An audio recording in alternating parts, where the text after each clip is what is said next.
Hello, bros. We return with Billy Shakespeare, William Peter Blatty, drawings by Victoria Chess, and I shall use my backup copy for tape 3, chapter 3. Aha, the beard again. This time he wore a gun belt over his pajamas, and there was a girl with him, a hot-eyed wench in a sheer turquoise nightgown and hiking boots. She held a flashlight at the doorway, and as the beam splashed over me, she screamed. Perhaps it was because she could see through me, for it is a phenomenon, certainly, worth thinking about. But actually, I think it was because I was and am naked as a jaybird. I hope this does not upset you. There is no hereafter for underwear. Her screaming rattled me, for I have always fancied myself rather chic sans breeches. We all have our little frailties, eh? And what have kings that privates have not too, etc., etc. Henry V, 1599. The beard stood mesmerized, and por Dios, gasped the girl. That was more like it. More what I'm accustomed to. Aw, I decided to make contact with them. Listen, is that Spanish? I said quickly. Can you tell me exactly where Blam, blam. The beard fired 2 shots through me. The girl shrieked, and I faded. If there's anything I can't bear, it's a scene. Perhaps we will have some peace tonight, but henceforth I will have to whisper. Sotto voce, and all that. And now entertain conjecture of a time when creeping murmur and the pouring dark fills the wide vessel of the universe. Remember that one? Hal 5.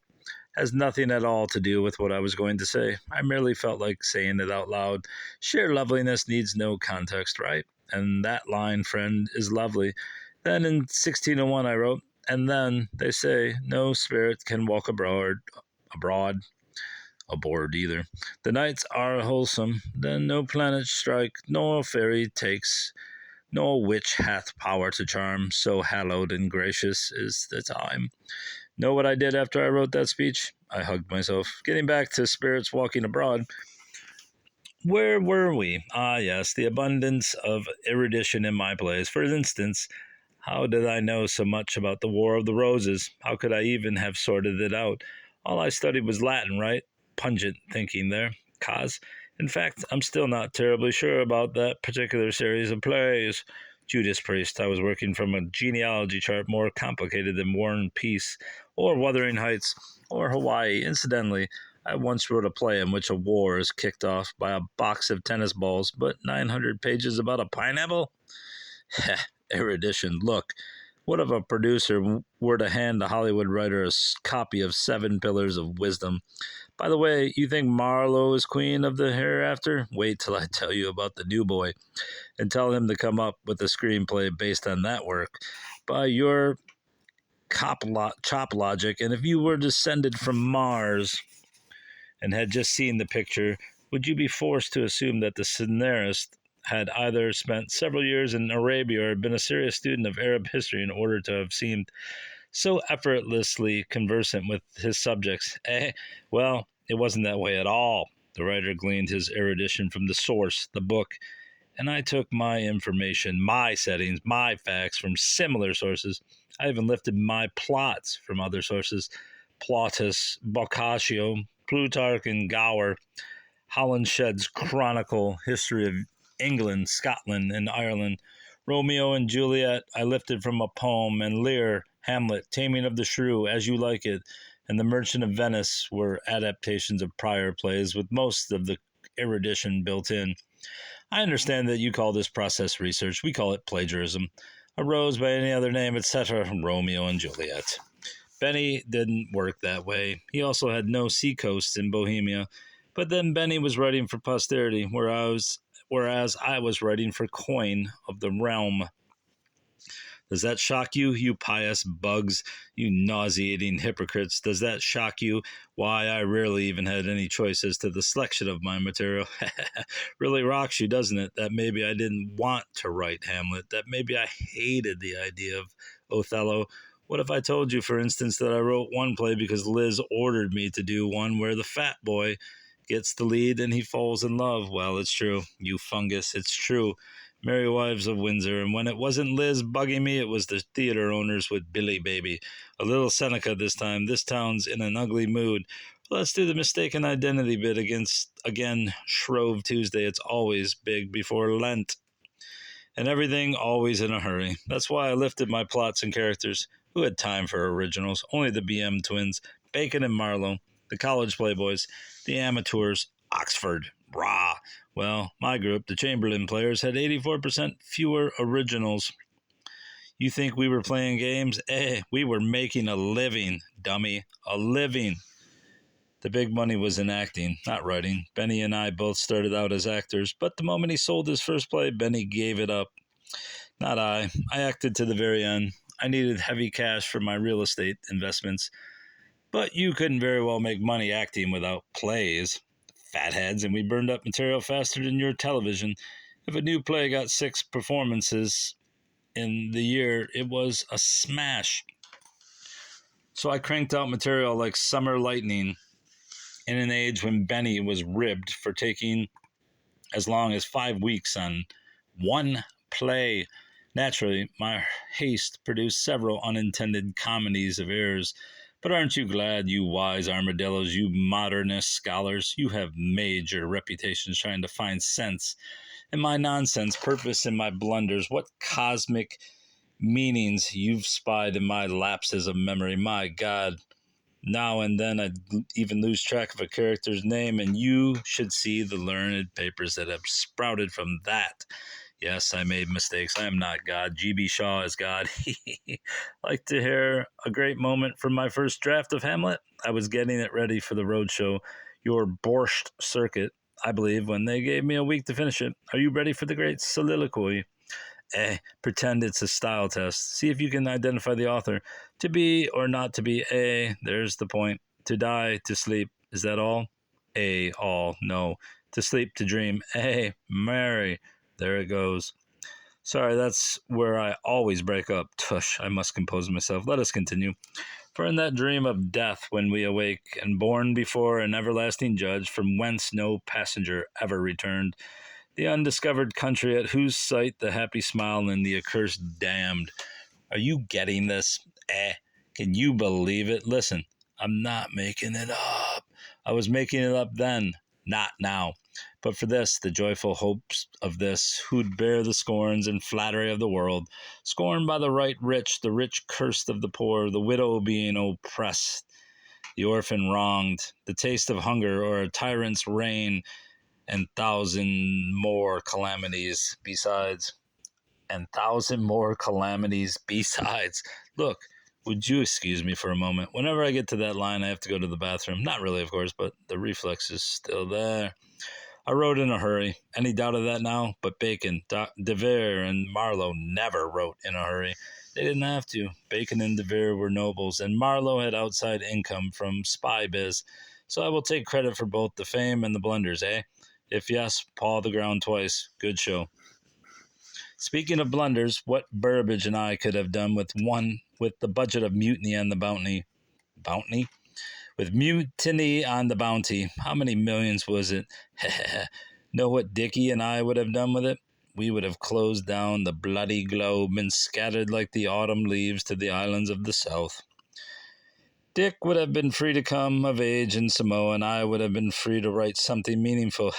Shocked you again, didn't I? I forget you don't know about Dickie and the ladies. But didn't I trump him once, though? Didn't I? One night when he was playing the lead in Richard III, I overheard him working out a cozy little rendezvous for later that night with the wife of one of the playgoers. So I whizzed to the rendezvous flat while he was getting off his makeup. And naturally, I charmed the little darling out of her panties. What the fuck? When Dick finally arrived, he told the manservant to announce that Richard III is here, but I sent back word to him that William the Conqueror comes before Richard III. That was before Dick turned nasty and broke down the door. Oons, he was a fun guy. But soft you now, a final word about my education. And I've got a secret. Back in my day, we had this wild new invention called books. They looked pretty complicated, see, but once you got the hang of it, they were easy to operate. You merely Am I going too quickly for you? You merely, one, opened them, and two, read them. The reading was the crazy part, but once you got the hang of that, you could, three, extract information. London was the home of the shortcut. Name it, and there was a how-to book on it, including how to cook, ride, survey land, take spots of velvet, navigate a ship, and what to do when the physician is not present. That's where I got my adult education. Who needed Latin and Greek? Why, we even had books of classical quotations translated into English and arranged under subject matter. Neat, eh? Now you know why I'm so well informed. Of course, there's still one more contributing factor. I was a genius, and that burns your bloody arse now, doesn't it? Still no sounds from the neighbor room. Good. For now, we come to the heart of the matter. The piece de resistance. I refer, donkey, to the missing manuscripts. Where would we be without a little cloak and dagger, eh?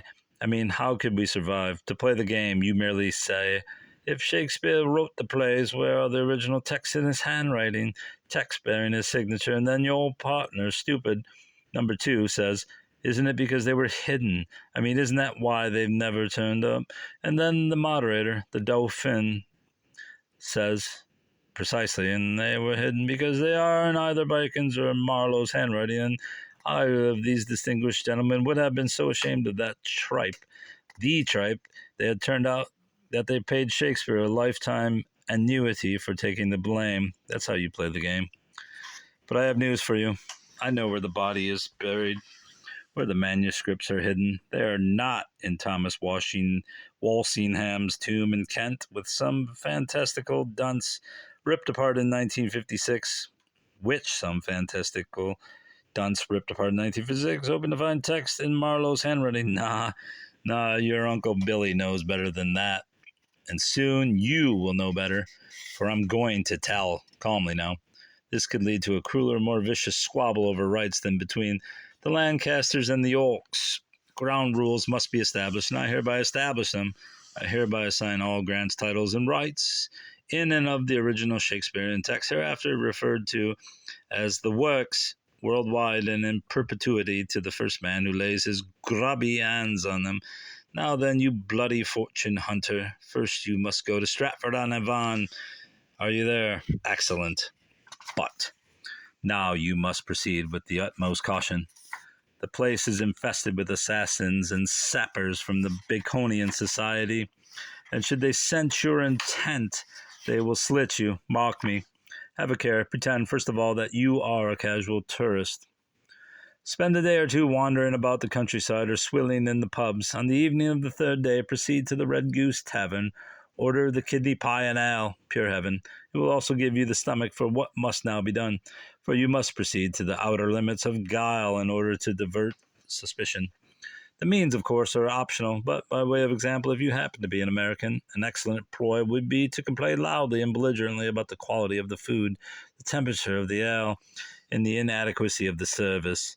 Then use that as a springboard into Anglo-American relations, comparative standards of living, etc. Then you must get into World War II, and it is absolutely imperative that you refer to Dunkirk as a bloody balls up.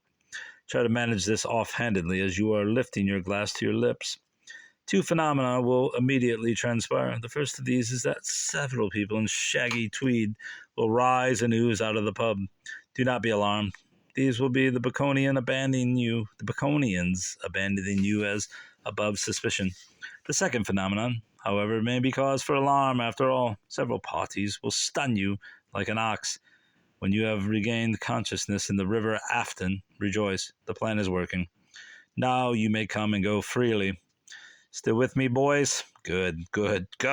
Proceed flank speed. Someone will read that 200 years from now and say that Shakespeare was a sailor.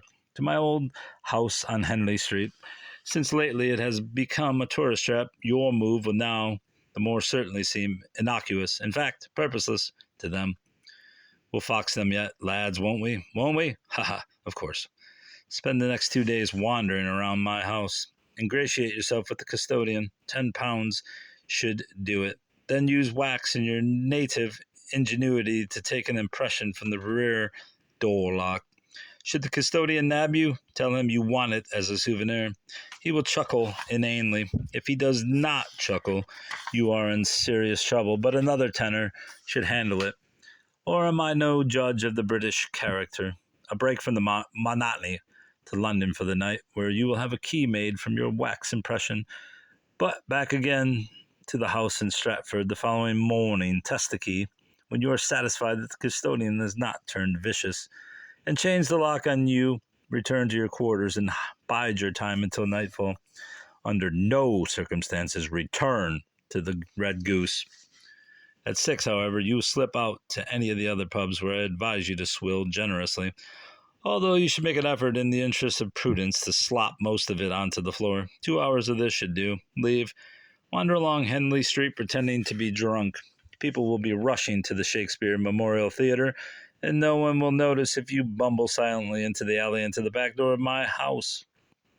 If someone does notice, they will think you are going to the bathroom. You are safe. Unless, of course, someone greets you at the door as you are entering with your nifty key. A night watchman, perhaps, should such an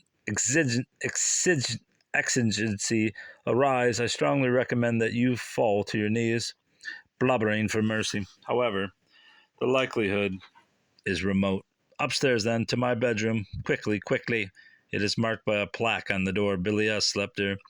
Don't read all the rest of it, fool. Get inside and close the door. Go to the fireplace, the bottom brick, third from the left, and on the left side of the hearth. It is loose. Tug, pull, pry it out. Once out, the two on either side of it will slide out like butter. Getting excited? So am I. Now reach your hand into the hole, and you will soon enough feel a package wrapped in oilskin. Pull it out gently, Cos, gently, and unwrap it with all the love and tenderness of which you are capable. For do you know what you hold in your unworthy but now blessed hands? Eh? What priceless jewel more precious than all your tribe? Of course, my horn book.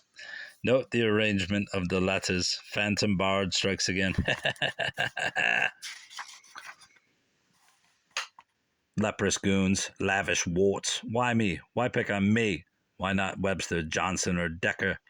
Have you found their original text? Well, Marlowe's. In a pig's spleen you have, in every case where they play found its way into print. Where the play found its way into print, there are no extant manuscripts in the handwriting of any of my contemporaries. Sweet Fumbumbus, who collected autographs, especially of playwrights. Jesu, we didn't even have authors' luncheons. Who wanted to meet the author of the Bible? Yes. But of plays? Come on now, Cos. Are you serious? Listen, paper was expensive in my day, and once my printer, Mr. Jaggard, had invented all the U's and N's in my first folio, he promptly used the original text for gift wrapping cookbooks. See how a king can go a progress through the guts of a beggar? Hamlet, 1601. And now to this muck about how could Shakespeare have written all that courtly dialogue from the nobles in his plays unless he were highly familiar with court life and personages. In fact, a noble himself. Marry gup, you sapient fools, and now how can you know that I presented the speech and manners of court correctly? What do you know about how the nobles spoke and behaved? Only what I told you. And I can assure you that Richard III never spoke in iambic pentameter, except when drunk, when he would pat his hump and recite obscene limericks. Furthermore, never on his best day could Henry V have come up with a line like the tidy of pomp that beats upon the high shore of the world. The limit of his vocabulary was charge. Oh, it galls me, but why do I descend to the level of gulldom? Why do I argue with you, eh? You are beneath contempt. Sucks boo to higher criticism. I am disturbed by the silence from the neighbor room. Cos, usually I hear heavy breathing, but ever since the shooting episode of last night, not so much as the sign of a moth. And yet I sense a presence, nothing supernatural on my part. I scent the acrid odor of cigar smoke. Who goes there, eh? Art thou officer, or art thou base, common, and popular? I don't like it. What will come through the door this time? Men in armor? Sir Giles Overreach? Rebecca of Sunnybrook Farm? Eh? Anon, Cos. And that's the end of tape 3. tape full weight. So goodbye, bruv. Goodbye.